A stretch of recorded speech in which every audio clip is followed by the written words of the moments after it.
रसिकांनो, दोस्तांनो, नमस्ते. आपल्या सर्वांना शुभ दिवस.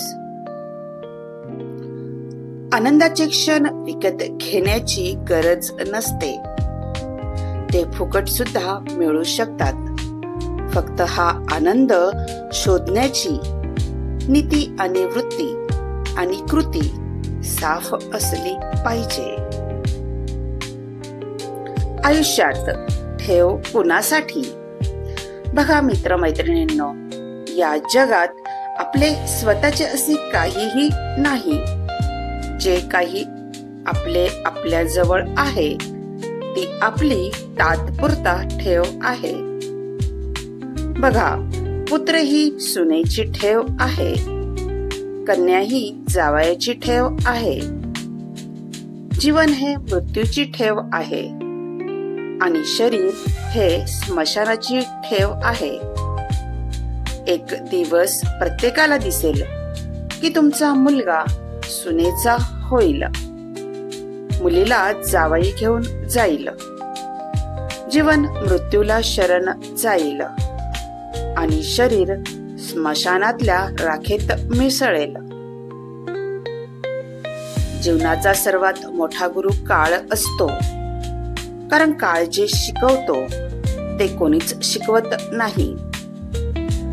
तेव्हा ठेव ही ठेव म्हणूनच सांभाळा, तिच्यावर मालकी हक्क गाजवू नका. आपण कितीही हुशार असलात तरी आपण माणसाने माणसासाठी कसे वागावे हे जर माहित नसेल तर तुमच्या हुशारीचा काहीच उपयोग नाही.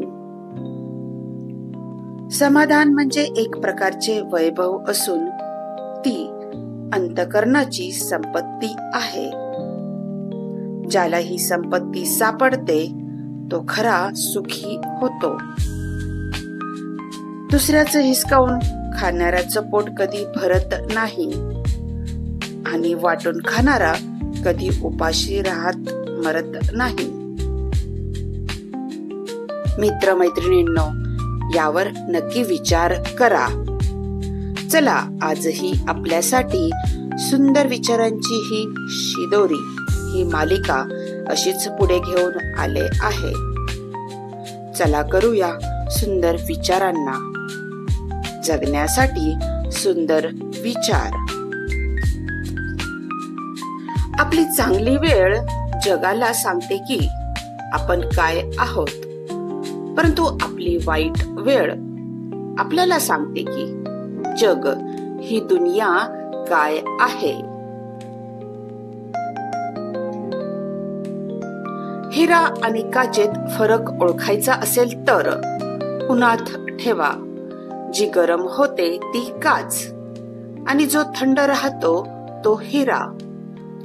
आपल्या आयुष्यात कितीही संकटे आली तरी थंड राहा, कारण संकटात जो स्वतःला शांत ठेवून संकटांवर मात करतो तोच खरा हिरा ठरतो.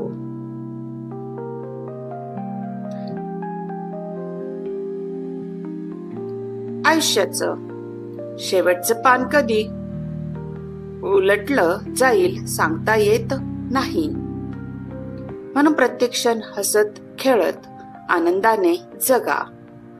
मनातलं बोला, माफी मागा, माफ करा आणि प्रेम द्या, कारण जगणं आणि आयुष्याची हमी कोणालाच नाही. आपली कदर नसलेल्या माणसांसोबत उभे राहण्यापेक्षा एकट्याने उभे राहा आणि जगून दाखवा. ऋतू संपल्यावर पडणाऱ्या ह्या पावसामुळे एक गोष्ट लक्षात आली.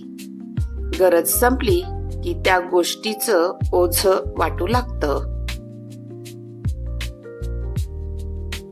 तुमच्या बोलण्याच्या सगळेजण चांगलाच अर्थ घेतील, या भ्रमात मुळीच राहू नका.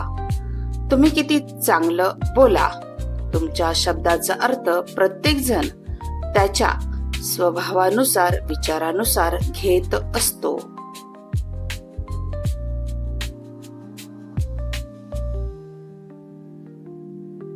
आयुष्यात अतिप्रेम हे कोणावरही करू नका, कारण त्याचा परिणाम असा होतो की ज्यानं अतिप्रेम केलंय त्याला सुखानं जगताही येत नाही.